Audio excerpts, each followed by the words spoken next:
ప్రధాని నరేంద్ర మోడీ పవర్ ఏంటో మరోసారి తెలిసొచ్చింది. అమెరికా అధ్యక్షుడు డొనాల్డ్ ట్రంప్ దిగొచ్చాడు. భారత్పై గతంలో విధించిన సుంకాలను 18% తగ్గించాడు.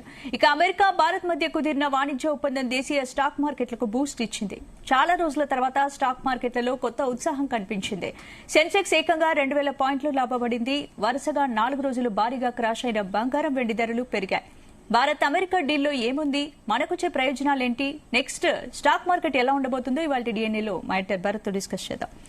భరత్, చాలా కాలం నిరీక్షణ తర్వాత భారత్ అమెరికా మధ్య వాణిజ్య ఒప్పందం కుదిరింది కదా, ఎలా చూడొచ్చు?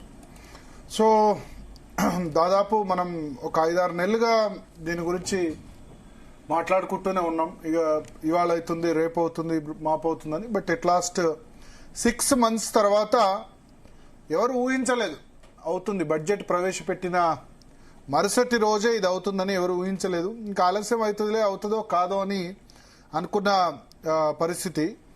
సో మాట్లాడదాం. మనతో పాటు అంపిరాయని శేషు గారు, తెలుగు రాష్ట్రాల్లోనే ప్రముఖ ఏమంటారు ఎకానమిస్ట్ అనుకోండి, లేకపోతే స్టాక్ మార్కెట్ అనలిస్ట్ అనుకోండి. సో అన్ని విషయాల మీద కూడా ఆయన మాట్లాడగలరు. ముఖ్యంగా బంగారం, అదేవిధంగా వెండి ధరలు ఏ విధంగా ఉంటాయి. ఇప్పుడు ఇండో యుఎస్ ట్రేడ్ డీల్ తర్వాత స్టాక్ మార్కెట్లు ఇవాళ ఒక్కసారిగా దాదాపు 700 పాయింట్ల వరకు ఇవాళ పెరిగిన పరిస్థితి. నిఫ్టీ దాదాపు 2.5 to 3% బ్రాడర్ అన్ని ఇండెక్స్లు కూడా పెరిగిన పరిస్థితి. సో ఇది సస్టైన్ అవుతుందా లేదా, ఇప్పుడు ఏ సెక్టార్ స్టాక్స్ కొనాలి అన్న విషయాలు చర్చించేందుకు మనతో పాటు శేషు గారు ఉన్నారు. శేషు గారు, జీ తెలుగు కోసం సమయం కేటాయించిన ధన్యవాదాలు సార్. థ్యాంక్ యూ అండి. సార్, ఏం చెప్తారు ఈ ట్రేడ్ డీల్ ఇప్పుడు వచ్చిన తర్వాత? ఇప్పుడు మనం 26,200 అన్నది 2024 అక్టోబర్లో ఆల్ టైమ్ హై హిట్ అయింది. సరే, మొన్న 26,373 దగ్గరలో. సో దాదాపు 1.5 yearగా స్టాక్ మార్కెట్ అక్కడక్కడే ఉన్న పరిస్థితి.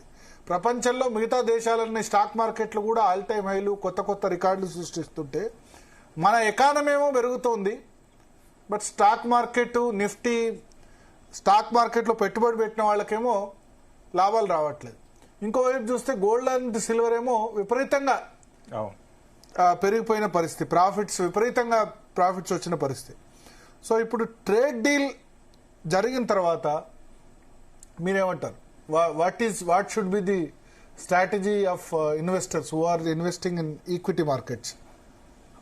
సో అంటే ట్రేడ్ డీల్ అనేది కొంచెం మనం కొద్దిసేపు దాన్ని పక్కన పెట్టి కొద్దిసేపు ఓవరాల్ గా అంటే లాస్ట్ 2 ఏళ్లలో మన ఇండియన్ స్టాక్ మార్కెట్లో ఏం జరిగింది అనేది గమనిస్తే, అంటే ఇండెక్స్ పరంగా అయితే last 2 years year on year బాగానే రిటర్న్స్ రావడం జరిగింది. అంటే బాగంటే అద్భుతంగానే కాదు, 7-8% కైండ్ ఆఫ్ రిటర్న్స్ నిఫ్టీ పరంగా వచ్చింది. అయితే ఇక్కడ మనం గమనించాల్సింది ఏంటంటే మిడ్ అండ్ స్మాల్ క్యాప్లో బాగా హెవీగా దెబ్బతిన్నాయి. ఇంకా చెప్పాలంటే దాదాపు అందరి పోర్ట్ఫోలియోస్ మిడ్ అండ్ స్మాల్ క్యాప్తోనే నిండిపోయి ఉంటుంది. ఎవరు కూడా ఇండెక్స్ స్టాక్స్లో ఎవరు కూడా పెట్టుకోరు. కాబట్టి ఏంటంటే దాదాపు అందరు ఇన్వెస్టర్స్ బాగా నెగిటివ్స్ చూశారు. నెగిటివ్ రిటర్న్స్ లాస్ట్ 2 ఏళ్లలో చూశారు. దానికి ముందు 22-23లో అద్భుతంగా మార్కెట్స్ పెరిగాయి, ఇండెక్స్ పెరిగింది. దాంతోపాటు మిడ్ క్యాప్కి అయితే అసలు అద్భుతమైన యుగమని చెప్పొచ్చు. అయితే ఈ లాస్ట్ ఒక 1.5 yearలో జరిగింది ఇంకోటి ఏం జరిగిందంటే గ్లోబల్గా, for example Japan markets 45%, south Korean 2025లో 75%, అదేవిధంగా యుఎస్ మార్కెట్స్ అద్భుతంగా పెరిగాయి. మన మార్కెట్స్ మాత్రం పెరగలేదు. అయితే ఇక్కడ గమనించాల్సింది, ఇప్పుడు చెప్పిన కంట్రీస్ అన్నిటికన్నా గ్రోత్ పరంగా ఏది ముందు ఉంది అంటే మన ఇండియానే బాగా గ్రోత్ పరంగా అద్భుతంగా ముందుకు వెళ్తుంది. లాస్ట్ ఇయర్ బాగుంది, దానికి ముందు ఇయర్ బాగుంది, తర్వాత ఈ ఇయర్ ప్రొజెక్షన్స్ కూడా బాగా బ్రహ్మాండంగా ఉన్నాయి. సో ఇక్కడ ఒక గేమ్ చేంజ్ అనేది చెప్పగలుగుతాను నేను. అంటే బడ్జెట్, దాని తర్వాత ఇమీడియట్గా పక్క రోజు బడ్జెట్ అయిపోయిన మనకి 1-2 రోజుల్లోనే అటు యుఎస్ ట్రేడ్ ఏదైతే ఉందో ట్రేడ్ డీల్ ఇండియాతో మనకి చేసుకోబోతుందో ఇది ఒకటి. అంటే ఒక పాజిటివ్, అంటే ఇది సెంటిమెంట్ని పాజిటివ్గా చేస్తుంది. అంటే ఇమ్మీడియట్గా దీనివల్ల అద్భుతాలు జరుగుతాయని నేను అన్నాం. బట్ ఒక ఓవరాల్గా ఒక సెంటిమెంట్ ఏదైతే ఉందో ఇన్ని రోజులు మనం చూసాము, ఒక నెగిటివ్ సెంటిమెంట్ కాస్త ఇప్పుడు పాజిటివ్గా మనం మారనుంది. మీకు ఇంతకుముందు గతంలో కూడా ఇదే స్టూడియో ద్వారా మనకి చెప్పడం జరిగింది. మీరు అడిగినప్పుడు ఇండియాని వదులుకొని ఏ కంట్రీ కూడా ఇప్పుడు ఇండియాని వదులుకోదు. యుఎస్ అనే కాదు, ఎవరు కూడా మనం చూసాం రీసెంట్గా యూరోపియన్ యూనియన్ వాళ్ళు కూడా మన ఇండియాకి దగ్గర కావడము. సో ఈ విధంగా అటు రష్యా కావచ్చు, అన్ని దేశాలు కూడా ఇండియాకి దగ్గర కావడానికి ప్రయత్నం చేస్తున్నారు. ఇంకోటి కూడా చెప్పగలుగుతాను, ఇండియాని దూరం పెట్టి యుఎస్ ఎకానమీ ముందుకు వెళ్ళడం కూడా అంత ఈజీ కాదు. అక్కడ కంపెనీస్ కూడా ట్రంప్ని యాక్సెప్ట్ చేయవు, అంటే ట్రంప్ తీసుకున్న నిర్ణయాలకి యాక్సెప్ట్ చేయవు. అందుకే మనకి ఈరోజు చూసాము మన ఇండియాకి తల ఒగ్గి అటు యుఎస్ ముందుకు వచ్చింది. సో కాబట్టి అదంటే ఇది ఒక పాజిటివ్ సైన్గా చూడగలుగుతాను. ఫ్యూచర్లో నెక్స్ట్ 2-3 ఏళ్ళు, అంటే ఇన్ని రోజులు లాస్లో ఉన్నారు నాకు తెలుసు, చాలామంది లాస్లో ఉన్నారు. అందరికీ ఒకటే చెప్పగలుగుతాను, వెయిట్ చేయండి, కొంచెం ఓపికతో ఉండండి. ఇండియాకి మంచి రోజులు ఉన్నాయి, స్టాక్స్కి మంచి రోజులు ఉన్నాయని చెప్పగలుగుతాను. సో ఒకటి, ఇప్పుడు ట్రేడ్ డీల్ గేమ్ చేంజర్ కాబోతుందా భారతదేశ స్టాక్ మార్కెట్కి? 1.5 year-గా చాలా మంది కూడా ఈ 1.5 year-లో వచ్చిన వాళ్ళైతే అసలు stock market waste, gold and silver better, దానిలో ఇన్వెస్ట్ చేస్తే బెటర్, ఇంకా దేనిలో ఇన్వెస్ట్ చేసినా బెటరే అనుకునే సిచ్యువేషన్ వచ్చింది. ఇప్పుడు ఆ పరిస్థితి మారుతుందా ఈ డీల్ వల్ల, ముఖ్యంగా ఫారెన్ పోర్ట్ఫోలియో ఇన్వెస్టర్స్? ఒక్కటండి, అంటే ఫారెన్ పోర్ట్ఫోలియో ఇన్వెస్టర్స్ మన ఇండియా నుంచి వెళ్ళిపోయారు భారీగా. అంటే మీకు చెప్తాను, లాస్ట్ 1-2 నెలలు తప్ప ఈ 20 నెలలో ప్రతి నెల వాళ్ళు నెట్ సెల్లర్స్ గానే ఉన్నారు, నెట్ సెల్లర్స్ ఉన్నారు. ఇంకా చెప్పాలంటే లాస్ట్ 6 నెలల్లో 1,87,000 కోట్లు అమ్మారండి. అంటే లాస్ట్ 6 నెలలు, జులై నుంచి చూసుకుంటే ఈ రోజు వరకు ఏ నెలలో వాళ్ళు కొనలేదు, అలా అమ్ముకుంటూ పోయారు.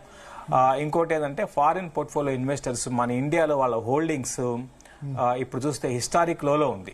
ఇప్పుడు ఎవరు ఎక్కువ ఉన్నారంటే డొమెస్టిక్ ఫండ్స్ ఎక్కువగా, అంటే మన కంపెనీస్ లో పెట్టుబడులు పెట్టిన దాంట్లో ఎక్కువగా ఎవరున్నారంటే డొమెస్టిక్ ఫండ్స్ ఉన్నాయన్నమాట. కాబట్టి ఇది కూడా మనం ఒక విధంగా చూడాలంటే ఇప్పుడున్న పరిస్థితుల్లో ఇది కూడా ఒక పాజిటివ్ గా చూడవచ్చు. ఎందుకంటే ఎఫ్ఐఎస్ వెళ్లాల్సిన వాళ్ళు వెళ్ళిపోయారు ఇక. కాబట్టి అక్కడి నుంచి సెల్లింగ్ అనేది రాను రోజుల్లో అయితే ఒక 1 month 1 month ఉండొచ్చేమో, రాను రోజుల్లో భారీ సెల్లింగ్ అయితే ఉండకపోవచ్చు. అది మనం పాజిటివ్గా మన ఇండియన్ ఎకానమీ కాదు స్టాక్ మార్కెట్స్కి అది పాజిటివ్గా మనం తీసుకోవాలి. సో ఓవరాల్గా డొమెస్టిక్ లిక్విడిటీ అనేది కొంచెం ఇంప్రూవ్ అయితే నేను అనుకోవడము ఆ స్టాక్స్ అన్ని కూడా బాగా పెరిగే అవకాశాలు ఉంటాయి.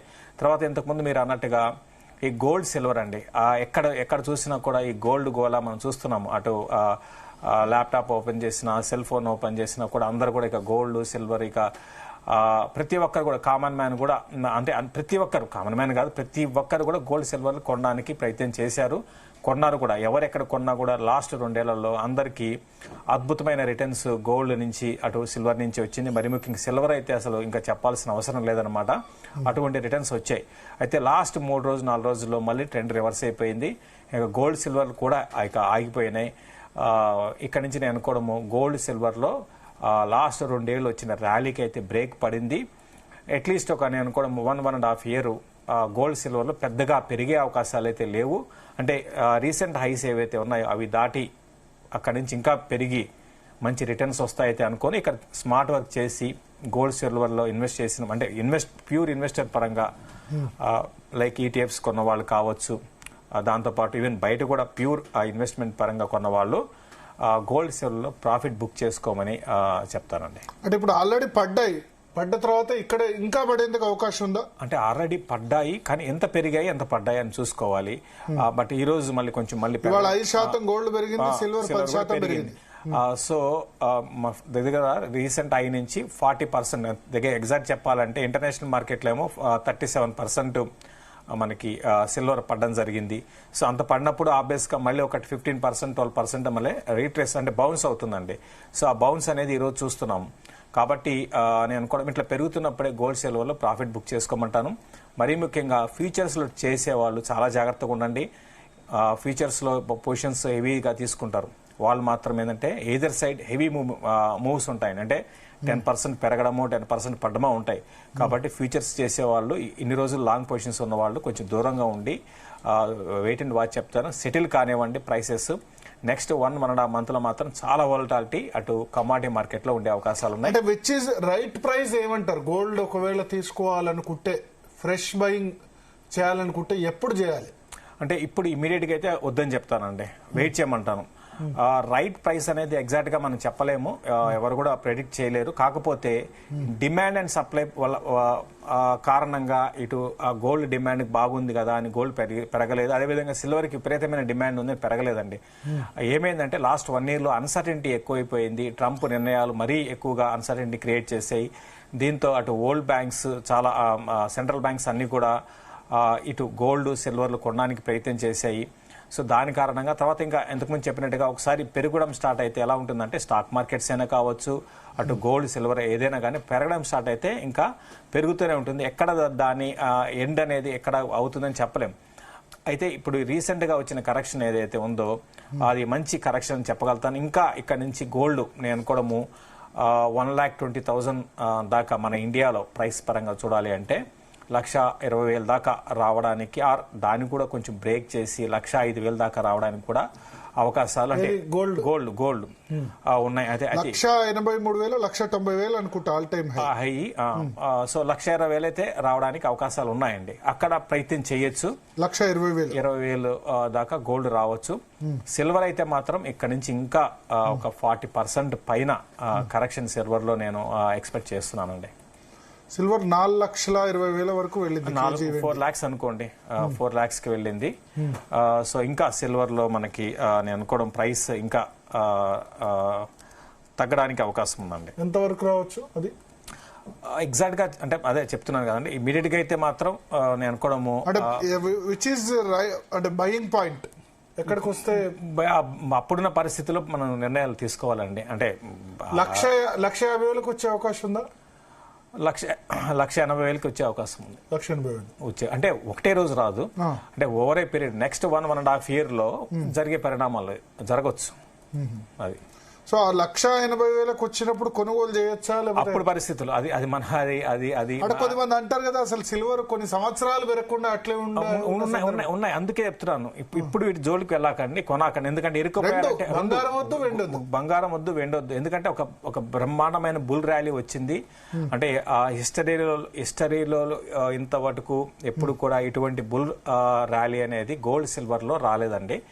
సో వచ్చింది కాబట్టి అందరూ కూడా ప్రాఫిట్ బుక్ చేసుకొని వెయిట్ చేయండి. ఇప్పటికిప్పుడు ఫ్రెష్ బయింగ్ వద్దు, ఇది ప్రాఫిట్ బుక్ చేసుకోవాల్సిన టైం. ఇంకోటి ఇవన్నీ పక్కన పెట్టండి. సో డిమాండ్ సప్లై నిజంగా ఇవన్నీ పక్కన పెట్టి, ఎకానమీస్ ఇవన్నీ పక్కన పెట్టి, సింపుల్ లాజిక్ ఏదైనా అతిగా జరిగితే స్టాక్ మార్కెట్లు కావచ్చు, గోల్డ్ కావచ్చు, సిల్వర్ కావచ్చు, రియల్ ఎస్టేట్ కావచ్చు, ఇంకోటి కావచ్చు, ఏ విధంగా అంటే ఉండాల్సిన దానికన్నా 10 రెట్లు 100 రెట్లు 200 రెట్లు పెరిగితే దాన్ని మనం ఏం చేయాలి? మనం స్మార్ట్ వర్క్ చేసి ఎగ్జిట్ కావాలి. ఇప్పుడు అదే చేయమని చెప్తాను అందరికి కూడా ఏంటంటే 100% బబుల్ అండి, 100% బబుల్ అండి. డిమాండ్ లేదా గోల్డ్ సప్లై డిమాండ్ సంబంధించి ఉందండి, ఉంది. కాకపోతే 1 year లో 60% అంత డిమాండ్ నిజంగా గోల్డ్ కు ఉందా? మీరు చెప్పండి. లేదు కదా. అంటే 1 year లోనే బట్ సెంట్రల్ బ్యాంక్స్ అన్ని కొంటున్నాయి. సెంట్రల్ భారతదేశం ఉంది, చైనా ఉంది. ఎక్కువగా మన భారతదేశం సెంట్రల్ అంత కొనలేదండి. బట్ గోల్డ్ రిజర్వ్ పరంగా ఓవరాల్ గా యుఎస్ ఎక్కువగా గోల్డ్ రిజర్వ్లు కలిగి ఉంది. కాకపోతే కన్జంప్షన్ పరంగా చూడాలి అంటే గోల్డ్ అంటే కన్జంప్షన్ పరంగా చూడాలండి. తర్వాత సేఫ్ బెట్ అంటే ట్రేడింగ్ పరంగా చాలా మంది హెడ్జ్ ఫండ్స్ వీళ్ళు గోల్డ్ కొంటుంటారు. కన్జంప్షన్ పరంగా ఎక్కువగా చైనా ఉంది. 900 మనకి క్వింటాల్స్ చైనా అనేది ఎక్కువ ఉంది. దాని తర్వాత ఇండియా అన్నమాట. సో ఈ రెండు కన్జంప్షన్ పరంగా ఎక్కువగా గోల్డ్ని కన్జంప్ చేసేది. పర్ క్యాపిటా పరంగా చూసుకుంటే సౌదీ అరేబియా ఉంది అనమాట. బట్ ఏదేమైనప్పుడు కూడా నిజంగా అంత పెరగాల్సిన అవసరం లేదు. అంటే డిమాండ్ అండ్ సప్లై ప్రకారం పెరగాల్సిన అవసరం లేదు. అంతా కూడా ఫ్యూచర్ లో ట్రేడింగ్ జరుగుతూ ఉంటుందండి. దాంట్లో భాగంగా ఏంటంటే ఒక మంచి సో ఈ సెంట్రల్ బ్యాంకులు ఒకసారి కొన్న తర్వాత ఈ సెంట్రల్ బ్యాంకులు కూడా అమ్ముతాయా? సెంట్రల్ బ్యాంక్స్ అమ్మకపోవచ్చు అండి, హోల్డ్ చేసుకుంటాయి. అంటే వాళ్ళకి కానీ వాళ్ళు కూడా చాలా ఎక్కువ రేట్లో కొన్నారు. కొన్నా కూడా అంటే వాళ్ళు వదిలేస్తారండి, వాళ్ళ ఇష్టం, వాళ్ళ పరిస్థితులను బట్టి ఉంటుంది. లాస్ అట్లా వదిలేస్తారా వాళ్ళు? ప్రాఫిట్ బుక్ చేసుకోరా? చేసుకునే వాళ్ళు చేసుకుంటారు. ఇప్పుడు అదే చూస్తున్నాం కదా. ఇప్పుడు చాలా మంది big players profit international market లో బాగా ప్రాఫిట్ బుకింగ్ అనేది జరుగుతుంది. ఇంకా ప్రాఫిట్ బుకింగ్ అనేది నెక్స్ట్ ఒక 2-3 నెలలు కొనసాగే అవకాశం పెరిగినప్పుడల్లా కూడా మళ్ళీ కిందకే వస్తాయి. చూడండి, అబ్జర్వ్ చేయండి. నెక్స్ట్ 2-3 నెలలు బాగా ఈ సిల్వర్ అండ్ గోల్డ్ లో బాగా ప్రాఫిట్ బుకింగ్ జరిగే. చాలా మంది ఏమనుకుంటారంటే సెంట్రల్ బ్యాంక్స్ కొన్నాయి కాబట్టి వాళ్ళు అంత ఈజీగా అమ్మలేరు కాబట్టి, ఇంకా అంటే వాళ్ళైతే ప్రాఫిట్ బుక్ చేసుకుంటారు కదా, కాబట్టి అంత ఈజీగా ఈ మామూలు ప్రజల కంటే ఎక్కువ సెంట్రల్ బ్యాంక్స్ కొన్నాయి కాబట్టి ఇంకా పెరగొచ్చు, మళ్ళీ ఇంకొక లెగ్ ఆఫ్ ర్యాలీ ఉంటుందని ఎక్స్పెక్ట్ చేయరా? లేదండి, ఈ ర్యాలీ అయితే దాదాపు అయిపోయిందని చెప్తానండి నేను. అంటే లాస్ట్ ఒక 1.5 year గా వస్తున్న ర్యాలీ గోల్డ్ సిల్వర్ లో దాదాపు ఇప్పుడు ప్రస్తుతానికి స్టాప్ పడిపోయిందని నేను చెప్పగలుగుతాను. సో ఇంకా ఫ్యూచర్ లో ఇంతటి రిటర్న్స్ ఇంత తక్కువ టైంలో గోల్డ్ సిల్వర్ నుంచి అయితే మనం ఎక్స్పెక్ట్ చేయలేమండి. మరి ఇవాళ మళ్ళీ 5% గోల్డ్ పెరిగింది, 10% పెరిగింది. అంటే ఒకటి ఆబ్వియస్ గా మనకి అది చెప్పాను కదండి, 37% హై నుంచి కరెక్ట్ అయినప్పుడు మళ్ళీ ఒక 10 to 15% రీట్రేస్ అవుతుంది. దాంట్లో భాగంగా ఈ రోజు పెరిగిండొచ్చు. మళ్ళీ రేపేళ్ళలో మళ్ళీ స్లోగా మళ్ళీ కిందకి రావడానికి అవకాశం ఉంటుంది. జియో పొలిటికల్ టెన్షన్స్ మళ్ళీ వచ్చినా కూడా అండి ఇంతటి ర్యాలీ అయితే రాదు. అంటే ఈ కంటిన్యూస్ ర్యాలీ అయితే గోల్డ్ సిల్వర్ కి అయితే దాదాపు బ్రేక్ పడిందని చెప్తారు. అంటే దీని ప్రధాన కారణం ట్రంప్ టారిఫ్లేనా? ట్రంప్ టారిఫ్లు అన్ని కలిసి ఉక్రెయిన్ అంటే మీరు చూడండి, లాస్ట్ 1 year ఇరాన్ ఇజ్రాయెల్ యుద్ధం జియో పొలిటికల్ గా బాగలేదు. లాస్ట్ ఒక 1.5 year గా తర్వాత మీరు అన్నట్టుగా ట్రంప్ వచ్చిన తర్వాత ట్రంప్ వార్ ఒకటి, ట్రంప్ రిలేటెడ్ ట్రేడ్ వార్ ఒకటి, తర్వాత కరెన్సీ వార్ ఒకటి. సో ఇవన్నీ కలిసి గోల్డ్ ని పెంచాయి. తర్వాత ఏంటంటే ఎలా ఉంటుందంటే ఇదంతా కూడా గోల్డ్ రేట్ ఎవరు నిర్ణయించబడతారో అంటే ఫ్యూచర్స్ లో గోల్డ్ కానీ సిల్వర్ కానీ ఏదైనా కమాడిటీ అంతా కూడా కమాడిటీ ఎక్స్చేంజెస్ ఉంటే అందులో ప్రైస్ అనేది నిర్ణయించబడుతుంటుంది. సో అక్కడ ఏమవుతుందంటే ఈ విధంగా పెరుగుతున్నప్పుడు ఏంటంటే దాదాపు అందరూ కూడా పెరిగే గుర్రానికి ఎక్కువ మంది బెట్టింగ్ చేస్తారు. అంటే పెరుగుతున్న గుర్రం వైపు అందరూ కొనాలనుకుంటారు. అక్కడ ఏం జరిగిందంటే అందరూ కూడా గోల్డ్ సిల్వర్ లో కొనడము, దాంతోపాటు బేర్స్ అని ఉంటారనమాట. వాళ్ళు ఏం చేస్తారంటే ఇంత పెరిగింది కదా అని చెప్పి షార్ట్లు కొడతారు. సో ఆ షార్ట్ కవరింగ్ కూడా ర్యాలీ అంటారు, షార్ట్ కవరింగ్ ర్యాలీస్ అంటాం. ఇవన్నీ కలిసి ఒక్కసారి గోల్డ్ ని సిల్వర్ ని అమాంతం పెంచేసి ఈవెన్ చిన్న ఈవెన్ నేను చూశాను స్టూడెంట్స్ కూడా గోల్డ్ ఈటీఎఫ్స్ ని కొంటున్నారండి. అంటే వాళ్ళకున్న పాకెట్ మనీతో గోల్డ్ ఈటీఎఫ్స్ లేకపోతే సిల్వర్, అంటే వాళ్ళ ట్రేడింగ్ పరంగా అంటే అంతగా పాపులర్ అయిపోయింది లాస్ట్ 1 year లో.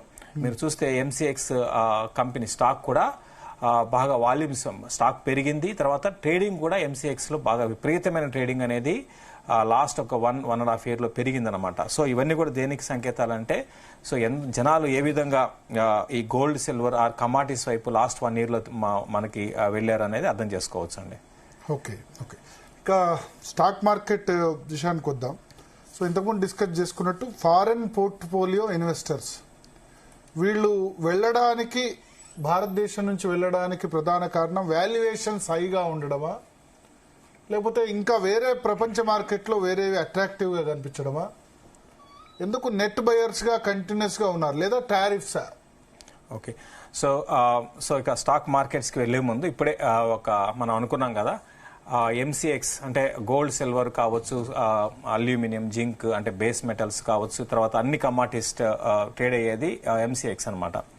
సో దాని రెవెన్యూస్ చూడండి, అంటే రీసెంట్ గా డిసెంబర్ నెంబర్స్ లాస్ట్ ఇయర్ 300 కోట్లు ఉంటే ఈ రోజు 666 కోట్లు.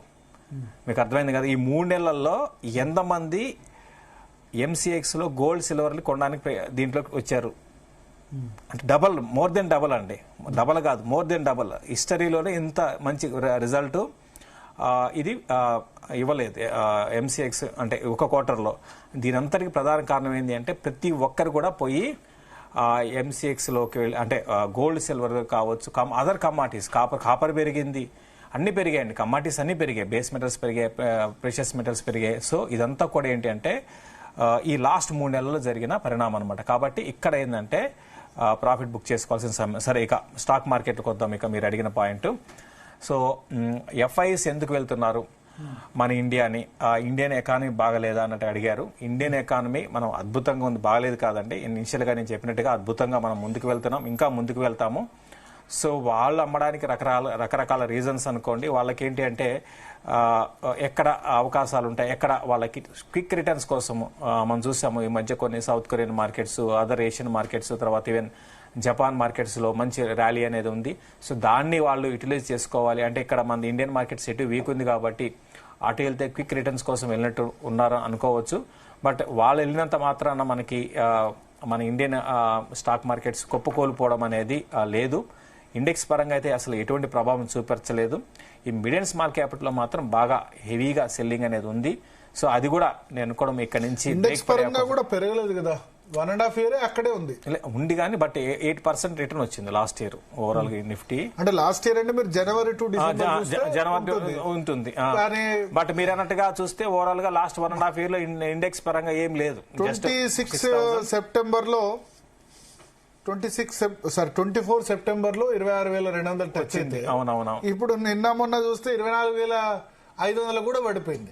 అవును, ఆ విధంగా చూస్తే జనవరి టు డిసెంబర్ చూస్తే ఇయర్ చూసుకుంటే మనకు వస్తుంది. కానీ మొన్న ఇప్పుడు 24 సెప్టెంబర్ లో పెట్టి నిన్న బడ్జెట్ ముందు రోజు తీసుకున్న వాళ్ళకి లాసే కదా యాక్చువల్లీ. కాకపోతే ఒకటి క్రాష్ అయితే కాలేదు కదా, అంటే -10%, 15% అట్ట పడ్డం అయితే లేదు. అంటే ఎఫ్ఐఎస్ ఎంత సెల్ చేస్తున్నా కూడా ఒకప్పుడు అయితే ఇంత సెల్లింగ్ ఉంటే క్రాష్ అయిపోయేది, 20%, 30% ఇండెక్స్ పడిపోయేది. ఇప్పుడు అది లేదు, ఎందుకంటే డొమెస్టిక్ స్మాల్ క్యాప్ లో ఉంది కదా 20%. 20 కాదండి, 30, 40, 50% పడిన స్టాక్స్ లిస్ట్ ఆల్మోస్ట్ 20% భారీగా పడ్డాయి. అంటే దానికి ముందు కూడా భారీగా పెరిగాయండి వాల్యుయేషన్స్. ఒక విధంగా చెప్పాలంటే స్మాల్ అండ్ మిడ్ క్యాప్ లో ఒక టైంలో పిచ్చిగా పెరిగిపోయి వాల్యుయేషన్స్ బాగా ఎక్కువైపోయి అసలు కంపెనీకి బిజినెస్ లేని కంపెనీస్ కూడా పెరిగాయి. అవన్నీ కూడా ఈరోజు పడిపోతున్నాయి.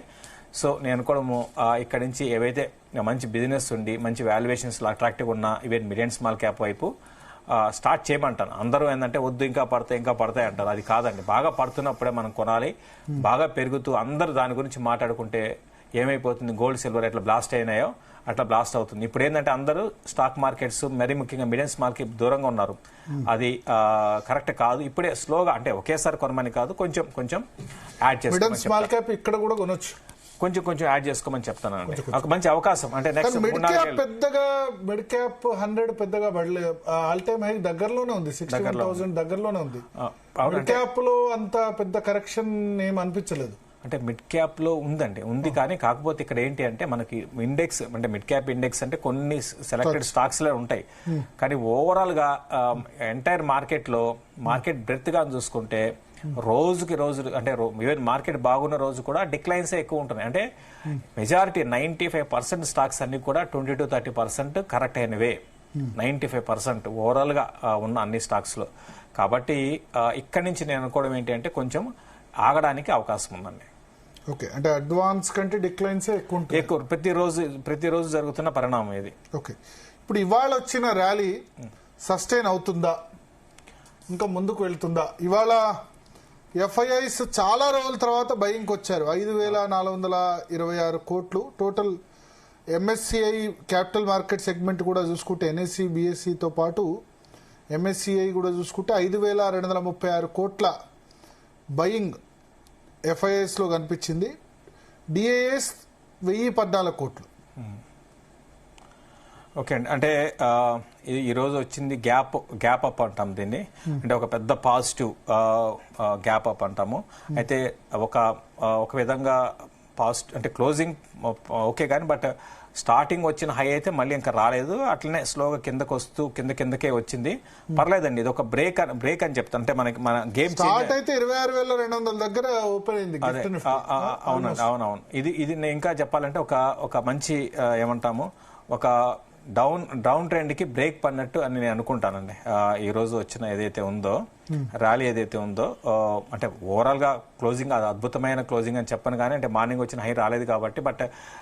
బట్ ఒక డౌన్ సైడ్ ట్రెండ్ కి రీసెంట్ గా మనం చూసాము. నిఫ్టీ 25,000 కూడా బ్రేక్ అయ్యి 24,800 దాకా వెళ్ళింది. అక్కడి నుంచి మళ్ళీ 1000 పాయింట్స్ ర్యాలీ మనం చూసాం. కాబట్టి ఒక పాజిటివ్గా తీసుకుందాం.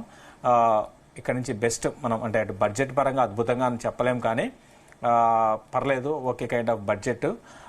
సో కాకపోతే ఎకానమిక్ సర్వేలో మనం గమనించింది ఏంటి అంటే ఎక్కువగా స్పెండింగ్ వైపు జనాలు వెళ్తున్నారు. అట్ ద సేమ్ టైం మనం కొన్ని అంటే తెలిసినవి ఇవన్నీ కూడా ఒబెసిటీ పెరిగింది, సో ఎక్కువగా ఫోన్స్ వాడడము ఇవన్నీ కూడా మనం చూస్తున్నాం. సో అంటే ఎక్కువగా ఏంటంటే మనిషి ఎక్కువగా ఏంటంటే బాగా స్పెండింగ్ వైపు వెళ్తున్నారు. అది క్లియర్గా ఎకనామిక్ సర్వేలో మనకి అర్థమవుతుంది. కాబట్టి ఎకానమీ పరంగా బాగా మనకి ముందుకెళ్లే అవకాశాలు ఉన్నాయి. కాబట్టి స్టార్ట్ బయింగ్ అని చెప్తారండి. ఓకే, సో స్టార్ట్ బయింగ్ అంటే ఏ సెక్టార్లో ఇప్పుడు ఆపర్చునిటీస్ బాగున్నాయి? Last year consumption income tax రాయితీ పెంచారు, కన్జంప్షన్ థియరీ, కన్జంప్షన్ అని అన్నారు. కానీ ఎఫ్ఎంసీజీ స్టాక్స్ పెద్దగా పెరగలేదు. బ్యాంకింగ్ స్టాక్సే ఎక్కువ పెరిగిన పరిస్థితి. ఎక్కువ రిటర్న్ బ్యాంకింగ్ స్టాక్సే ఇచ్చాయి. ఐటీ నిరాశపరిచింది.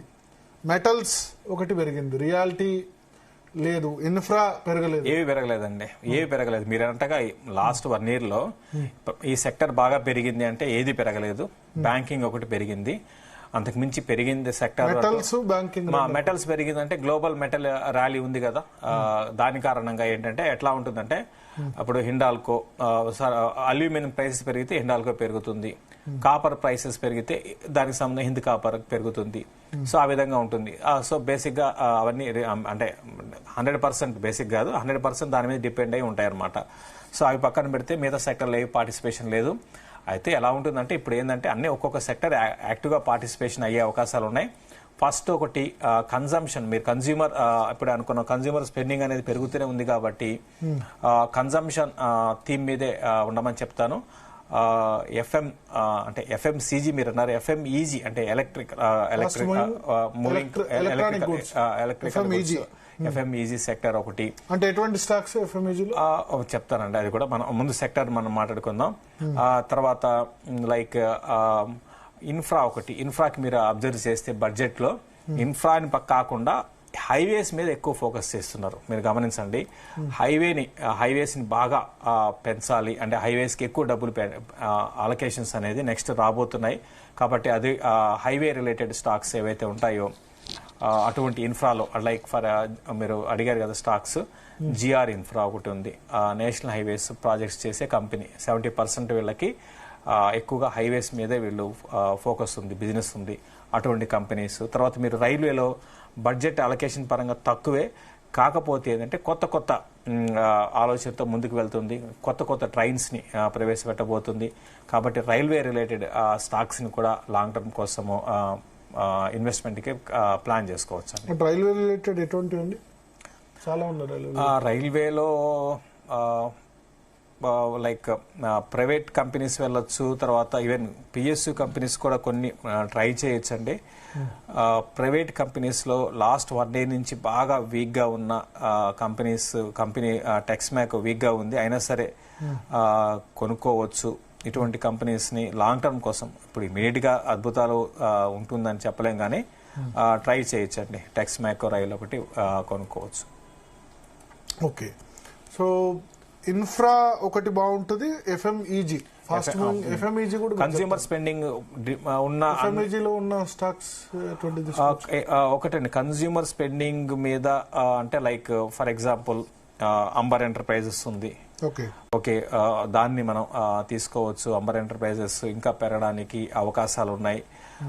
అదేవిధంగా వరుణ్ బెవరేజెస్ ఒకటి బాగానే పెరగచ్చు. యూబీఎల్ లిక్కర్ కంపెనీస్ లో యూబీఎల్ బాగా, యునైటెడ్ బ్రీవరీస్ సో బాగా వీక్ గా ఉంది ఇన్ని రోజులు.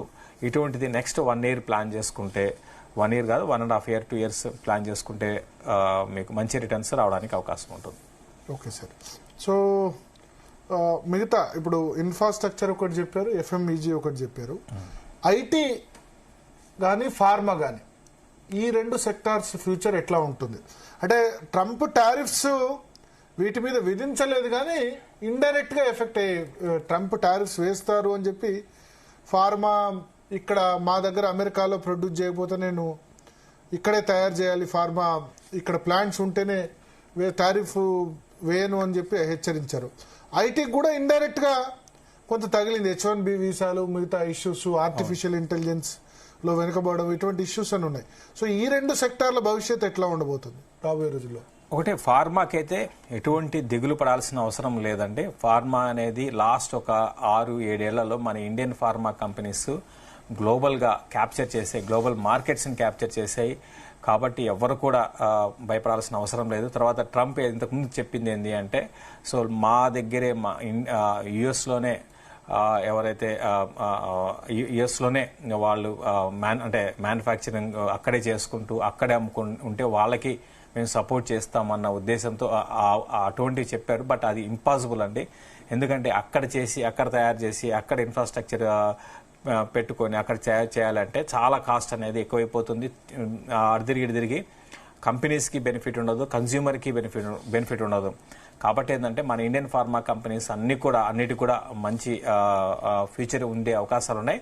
నాట్ ఓన్లీ ఎక్స్పోర్ట్స్ అండి, డొమెస్టిక్గా. ఎందుకంటే మన పాపులేషన్ పరంగా మనకి ఏంటి అంటే 140 కోట్ల పాపులేషన్. అయితే మన ఈ పాపులేషన్లో ఎల్డర్లీ పాపులేషన్ అనేది మన ఇండియాలో చాలా తక్కువ ఉంది, 78% ఉంది.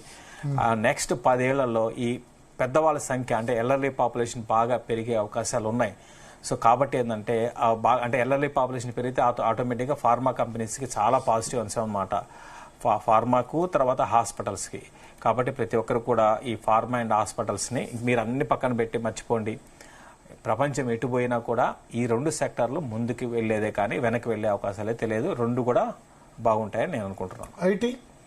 ఐటీని నేనైతే ఫస్ట్ నుంచి కూడా ఐటీకి మీకు తెలిసిందే, ఐటీ మీద నేను మీరు గతంలో కూడా చెప్పడం జరిగింది. లాస్ట్ 3 ఏళ్లలో మీరు చూడండి, కొన్ని స్టాక్స్ మధ్యలో రిటర్న్స్ పెరిగి తర్వాత పడ్డాయి. బట్ ఐటీ అట్లా కాదు, లాస్ట్ 2-2.5 సంవత్సరాలుగా పడుతూనే ఉన్నాయి. ఐటీ సెక్టర్ లో సెలెక్టెడ్ వాటికి వెళ్ళొచ్చు కానీ బట్ మెజారిటీ ఐటీ స్టాక్స్ అయితే నేను దూరంగా. ఐటీ సెక్టర్ లో కూడా mid cap, small cap, mid cap అని కాదండి, large cap like TCS, Infosys లో అయితే పెద్దగా రిటర్న్ అయితే కనిపించట్లేదు, పెద్దగా లేదండి. ఏదైనా ఇంకా అవన్నీ అంటే ఒకటి, ఇప్పుడు టీసీఎస్ అంటున్నారు, టీసీఎస్ 12 లక్షల కోట్ల దగ్గర 12 లక్షల కోట్ల కంపెనీ అండి. అది వాల్యుయేషన్ అంటే దాని మార్కెట్ క్యాప్ కానీ అంటే ఒక స్టేజ్ వచ్చిన తర్వాత ఇంకా అది ఆగిపోతాయి. ఇప్పుడు టీసీఎస్ కావచ్చు, ఇంకో ఇదని కాదు, ఏ సెక్టర్ అయినా సరే ఒక స్టేజ్ వచ్చిన తర్వాత ఇంకా పెద్దగా అడుగులు ముందుకు వేయలేవు అనమాట. అప్పుడు ఏంటంటే మనం స్మార్ట్ వర్క్ చేసి ఇటువంటి కంపెనీస్లో ఉన్న వాళ్ళు ఏంటంటే ఎగ్జిట్ కానీ, టీసీఎస్ కదా ఏం కాదు మాకు లాభాలు వస్తాయి ఇంకా పెరుగుతుంది అనే ఉద్దేశాలు అట్లా పెట్టుకోకుండా ప్రాఫిట్లు ఎవరు ఉండరు, టైం వేస్ట్ అయిపోతుందండి అంతే. ఓకే, సో ఐటీ ఓవరాల్ గా ఐటీని అయితే మీరు సజెస్ట్ చేయరు ఇప్పుడు ఇండియన్ ఐటీ? వద్దు. మిగతా సెక్టార్స్, ఎనర్జీ, మెటల్స్, తర్వాత బ్యాంకింగ్. ఓకే, సో మీకు మెటల్స్ విషయానికి వస్తే అండి, స్టీల్ కంపెనీస్ కి పాజిటివ్గా ఉన్నాను. స్టీల్ కంపెనీస్ మీద ఫ్యూచర్ లో స్టీల్ అటు కన్జంప్షన్ పరంగా బాగా ఉండే అవకాశాలు ఉన్నాయి. సో స్టీల్ మీద నేను పాజిటివ్గా ఉన్నాను. తర్వాత ఇంకా ఏమన్నారు, ఇంకా ఏ సెక్టర్ గురించి అడిగారు? మెటల్స్ కానివ్వండి, మెటల్స్ మీద పాజిటివ్. తర్వాత ఫైనాన్షియల్ అండ్ బ్యాంక్. ఫైనాన్షియల్ ఇప్పుడు ఆల్రెడీ మనం చూసాము, ఈ రోజు మార్కెట్ ఇంకా స్ట్రాంగ్ ఉంది అంటే కారణము బ్యాంక్స్ అని చెప్పొచ్చు. చాలా బ్రహ్మాండంగా పార్టిసిపేషన్ బ్యాంక్స్ ఉన్నాయి. అయితే ఎన్బిఎఫ్సిస్ అంత పార్టిసిపేషన్ లేదు. ఎన్బిఎఫ్సిస్ కొంచెం కంపారిటివ్లీ కొంచెం కాదు బాగా వెనకబడిపోయినాయి లాస్ట్ ఒక 1 year లో. సో నేను కూడా ఎన్బిఎఫ్సిస్ కూడా ఇక్కడ నుంచి స్లోగా కొంచెం బౌన్స్ అయ్యే అవకాశాలు ఉన్నాయి. నాన్ బ్యాంకింగ్ ఫైనాన్స్ సంబంధించి అంటే ఎటువంటి స్టాక్స్ దానిలో మనం సెలెక్ట్ చేసుకోవచ్చు? లైక్ హోమ్ ఫస్ట్ అని ఉంటుంది, హోమ్ ఫస్ట్ ఫైనాన్స్ అనేది ఉంటుంది. సో దాన్ని సెలెక్ట్ చేసుకోవచ్చు అండి. లైక్ హోమ్ లోన్ కంపెనీ అనమాట, హౌసింగ్ లోన్ కంపెనీ. సో ఇటువంటి కంపెనీస్ ని ఒక ఇన్వెస్ట్మెంట్ పరంగా బ్యాంకింగ్ లో ఇంకా అవకాశం ఉందా? పిఎస్యు బ్యాంక్స్ పరిస్థితి ఏమంటారు? పిఎస్యు బ్యాంక్స్ సెలెక్టెడ్ వాటిలో ఓకే అండి, సెలెక్టెడ్ వాటిలో ఓకే, అన్ని అని కాదు కానీ సెలెక్టెడ్ వాటిలో ఓకే. వాటికి స్పేస్ ఉంది, ఎందుకంటే కొన్ని లోన్స్ పరంగా కావచ్చు. తర్వాత మనకి ఇప్పుడు ఈ మధ్య కాలంలో మనం ఒక గమనించదగింది ఏంటి అంటే అటు అంటే మన సిటీస్ టైర్ 1, టైర్ 2 కాకుండా చిన్న గ్రామాలు కూడా బాగా డెవలప్ అవుతున్నాయి. సో అక్కడ ప్రెజెన్స్ ఉంది ఏంటి అంటే పిఎస్యు బ్యాంక్స్ మాత్రమే ఉన్నాయన్నమాట. అక్కడ ప్రైవేట్ బ్యాంక్స్ ప్రెజెన్స్ పెద్దగా లేదు. కాబట్టి రూరల్ ఎకానమీ అనేది స్ట్రాంగ్ అయ్యే కొద్దీ ఈ పిఎస్యు బ్యాంక్స్ కి మంచి లాభాలు రావడానికి అవకాశం ఉంటుంది. కాబట్టి పిఎస్యు బ్యాంక్స్ లో అన్ని కాకుండా సెలెక్టెడ్ బ్యాంక్స్ లో కూడా ఎటువంటి చూడొచ్చు మనం పిఎస్యు బ్యాంక్స్ లో మీకు పంజాబ్ నేషనల్ బ్యాంక్ ఒకటి ట్రై చేయొచ్చు అండి. వాటి ఇది ఆల్రెడీ పెరిగింది. So Punjab national bank, SBI తర్వాత ఇవి ట్రై చేయొచ్చు. ఎస్బీఐ తర్వాత పంజాబ్ నేషనల్ బ్యాంక్ ఒకటి ట్రై చేయొచ్చు. బ్యాంకుల విలీనం ఇంకా మరిన్ని విలీనాలు జరుగుతున్నాయి పిఎస్యు బ్యాంక్స్ లో అంటున్నారు. జరగచ్చు అండి, అంటే రోజుల్లో జరగచ్చు. ఆల్రెడీ ఇంతకు ముందు ఉన్న వాటికి ఇప్పుడు బాగా కుదించారు. ఇంకా అంటే ఉద్దేశం ఏంటంటే అంతా కూడా అంటే ఒకే దాని కింద తీసుకురావాలనే ఉద్దేశంతో ఇన్ని బ్యాంకులు లేకుండా ఒక 3-4 బ్యాంకులు ఉండే ఉద్దేశంతో ఉన్నారు. బట్ అది ఇమీడియట్ గా అయితే అవుతుంది అయితే అనుకోనండి. సార్ హెల్త్ కేర్ సెక్టార్ సంబంధించి ఏమంటారు సార్? ఫార్మా చెప్పారు, హెల్త్ కేర్ సంబంధించి ఓకే అంటే లాస్ట్ 1 year అక్కడక్కడే ఉంది హెల్త్ కేర్ సెక్టార్, పెద్దగా గ్రోత్ లేదు. బట్ అట్లా అని పడిపోలేదు. లేదు, హెల్త్ కేర్ లో బాగా రిటర్న్ వచ్చాయండి. వచ్చింది ఇన్వెస్ట్ చేసిన అందరికి రిటర్న్స్ వచ్చాయి. అంటే హాస్పిటల్ గురించి మీరు అడుగుతున్నారు అంతే కదండి. డెఫినెట్ గా హాస్పిటల్స్ అయినా, హాస్పిటల్ అలైడ్ సెక్టర్స్ అయినా, డయాగ్నోస్ అన్నిటి మీద నేను పాజిటివ్ ఉన్నారండి. ఫార్మా హెల్త్ రిలేటెడ్ వాటిలో మీరు వితౌట్ ఏమంటాము డౌట్ పడాల్సిన అవసరం లేదు. ఇంతకుముందు కూడా చెప్పాను, ఏ ప్రపంచంలో ఎక్కడ ఏం జరిగినా కూడా హెల్త్ కేర్ సెక్టర్, డయాగ్నోస్ కావచ్చు, అదేవిధంగా ఫార్మా కావచ్చు, హాస్పిటల్స్ కావచ్చు, మరీ ముఖ్యంగా హాస్పిటల్స్ అనేది గ్యారంటీగా ఉంటుంది. మేజర్ చేంజ్ ఇండియాలో రాబోతుంది. అన్ఆర్గనైజ్డ్గా ఉన్న హాస్పిటల్ సెక్టర్ ఆర్గనైజ్డ్గా కాబోతుంది.